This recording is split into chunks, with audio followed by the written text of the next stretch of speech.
Hi friends, ಎಲ್ಲರಿಗೂ ನಮಸ್ತೆ. ಸಾಮಾನ್ಯವಾಗಿ ಇಚ್ಕವರೆ ಬೇಳೆ ಸಾಂಬಾರು ಅಂದರೆ ಎಲ್ಲರಿಗೂ ತುಂಬಾ ಇಷ್ಟ ಆಗಿರುತ್ತೆ. ಇಚ್ಕವರೆ ಬೇಳೆ ಸಾರು ಒಬ್ಬೊಬ್ಬರು ಒಂದೊಂದು ರೀತಿಯಲ್ಲಿ ಮಾಡ್ತಾರೆ.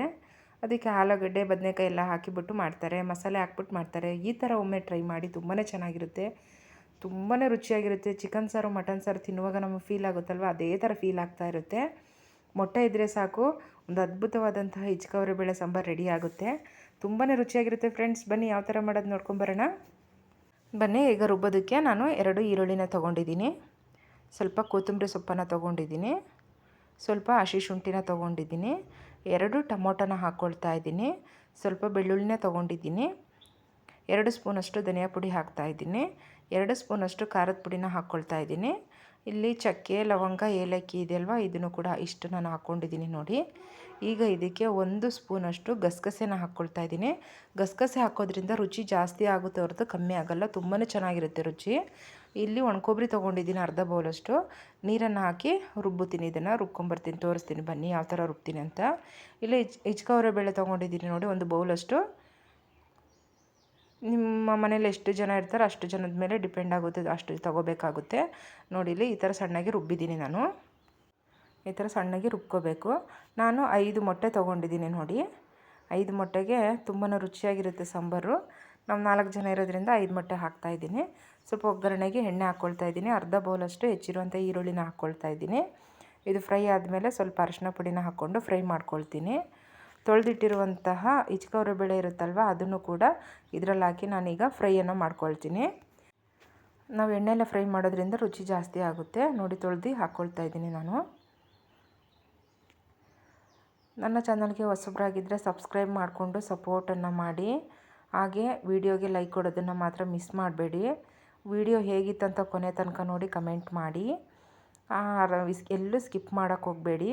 ಪಕ್ಕದಲ್ಲಿ ಬರುವಂಥ ಬೆಲ್ ಬಟನ್ನ ಕ್ಲಿಕ್ ಮಾಡಿ ಆಲನ್ನು ಆಪ್ಷನ್ ಕೊಡಿ. ನೋಡಿ, ರುಬ್ಬಿರುವಂಥ ಮಸಾಲೆನ ಹಾಕ್ಕೊಳ್ತಾ ಇದ್ದೀನಿ ನಾನು ಇದಕ್ಕೆ. ತುಂಬಾ ಚೆನ್ನಾಗಿರುತ್ತೆ.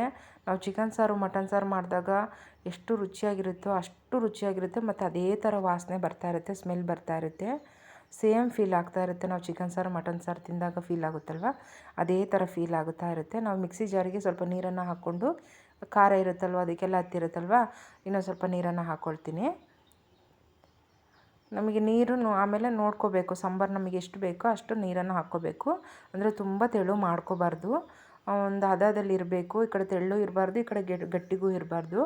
ಒಂದು ಅಳತೆಗೆ ತಕ್ಕಷ್ಟು ನಾವು ಮಾಡ್ಕೋಬೇಕು. ನಾನು ನೀರಿಷ್ಟು ಸಾಕು ನೋಡಿ ಹಾಕ್ಕೊಂಡಿದ್ದೀನಿ, ತೋರಿಸ್ತಾ ಇದ್ದೀನಲ್ವಾ.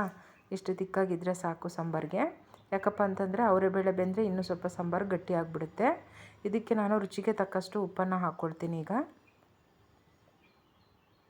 ಇದಕ್ಕೆ ನಾವು ಅಂಗಡಿಯಿಂದ ತಂದಿರುವಂಥ ಯಾವುದೇ ಥರದ ಪೌಡರನ್ನು ಬಳಸಿಲ್ಲ, ಹಾಕ್ಕೊಳ್ಳಬಾರ್ದು. ಮನೆಯಲ್ಲೇ ಇರುವಂಥದ್ದನ್ನು ಹಾಕ್ಕೊಂಡು ನಾವು ಮಾಡಿಕೊಂಡ್ರೆ ರುಚಿಯಾಗಿರುತ್ತೆ. ನಾನು ರುಚಿಗೆ ತಕ್ಕಷ್ಟು ಉಪ್ಪನ್ನು ಹಾಕ್ಕೊಂಡಿದ್ದೀನಿ. ಈ ಥರ ಎಲ್ಲ ಚೆನ್ನಾಗಿ ಮಿಕ್ಸ್ ಮಾಡಿಬಿಟ್ಟು ಒಂದು ಕುಕ್ಕರ್ ಮುಚ್ಚಳನ ಮುಚ್ಚಿಬಿಟ್ಟು 3ರಿಂದ 4 ವಿಷಲ್ ಬಂದರೆ ಸಾಕು. ಬೇಳೆನೂ ಚೆನ್ನಾಗಿ ಬೆಂದಿರುತ್ತೆ, ಸಾಂಬಾರು ಕೂಡ ಚೆನ್ನಾಗಾಗಿರುತ್ತೆ. ಈಗ ನೋಡಿ, ಮುಚ್ಚಿಬಿಟ್ಟು 3 ವಿಷಲ್ ಬರೋಗಿ ಬಿಡ್ತೀನಿ ನಾನು. ಬಂದಿದೆ ನೋಡಿ, ರೆಡಿಯಾಗಿದೆ ಸಾಂಬಾರು. ಎಷ್ಟು ಚೆನ್ನಾಗಿರುತ್ತೆ ಅಂದರೆ ಸಾಂಬಾರು, ಅಷ್ಟು ಮುಚ್ಚಳ ತೆಗೆದ ತಕ್ಷಣ ಅಷ್ಟು ಗಮ್ಮಂತ ಸ್ಮೆಲ್ಲು ನಮ್ಮ ಮೂಗಿಗೆ ಬರುತ್ತೆ, ಅಷ್ಟು ಚೆನ್ನಾಗಿರುತ್ತೆ. ಈಗ ಇದು ರೆಡಿಯಾಗಿದಲ್ವ ಸಾಂಬಾರು. ಈಗ ಇದಕ್ಕೆ ಮತ್ತೆ ನಾನು ಒಲೆ ಮೇಲೆ, ಗ್ಯಾಸ್ ಮೇಲೆ ಇಟ್ಕೊಂಡ್ಬಿಟ್ಟು ಒಂದೊಂದೇ ಮೊಟ್ಟೆನ ಹಾಕ್ಕೊಳ್ತೀನಿ. ಮೊಟ್ಟೆ ಹಾಕಬೇಕಲ್ವ ನಾವು, ಇಚ್ಕವರೆ ಬೇಳೆ ಸಾಂಬಾರಿಗೆ ಮೊಟ್ಟೆ ಹಾಕಿದ್ರೇ ರುಚಿ ಜಾಸ್ತಿ ಆಗುತ್ತೆ. ನಾನು 5 ಮೊಟ್ಟೆನ ಹಾಕ್ಕೊಳ್ತಾ ಇದ್ದೀನಿ, ಒಂದೊಂದಾಗಿ. ದೂರ ದೂರ ಹಾಕ್ಕೋಬೇಕು, ಸ್ವಲ್ಪ ಹತ್ತತ್ರ ಹಾಕ್ಕೊಳ್ಳೋದ್ರಿಂದ ಎಲ್ಲ ಅಂಟ್ಕೊಂಡ್ಬಿಡುತ್ತೆ. ಅದಕ್ಕೋಸ್ಕರ ನಾನು ಸ್ವಲ್ಪ ದೂರ ದೂರ ಹಾಕ್ಕೊಳ್ತಾ ಇದ್ದೀನಿ. ನಾವು ಬರೀ ಬೇಳೆ ಹಾಕಿದಾಗ ಸಾಂಬಾರು ಒಂಥರ ಸ್ಮೆಲ್ ಬರ್ತಾ ಇರುತ್ತೆ. ಮೊಟ್ಟೆ ಹಾಕಿದ ಮೇಲೇ ಒಂದು ಬೇರೆ ಥರ ಒಂದು ಘಮ ಬರ್ತಾ ಇರುತ್ತೆ ನಮಗೆ.